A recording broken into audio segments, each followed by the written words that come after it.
Welcome to El Shaddai Therapeutic Massage. Get the care you deserve.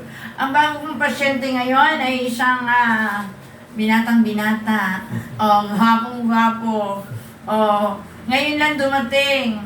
Bagong-bagong pasyente. Ang pasyente ko sa mami niya, matagal na. Pero ngayon, pakinggan po natin siya kung ano naramdaman nung dumating dito.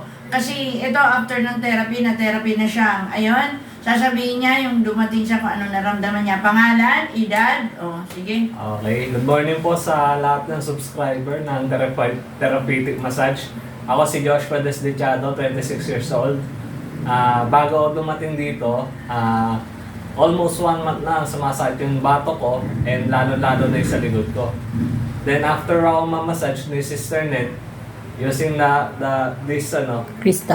this crystal oil and therapy, medyo naging komportable and okay na rin naman lahat ng nararamdaman kong masakit ng isang buwan.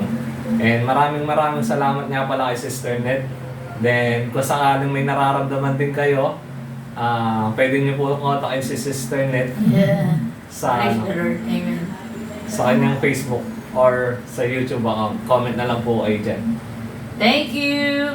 Yan po, and don't forget to like, share, and subscribe. Yes. And click the bell button for the updates of the new video. So, yan po, ebidensya na naman sa biyaya at grasya ng Panginoon, no? Pamasko sa kay Joshua, no? Okay. So, tayo manalangin para tuloy-tuloy ng kagalingan, para sa trabaho maganda, no? Yes. Health is wealth. Sa ngalan naman, Anak, Espiritu Santo. Amen. Father God, thank you so much for your abundant blessing, for the great healing.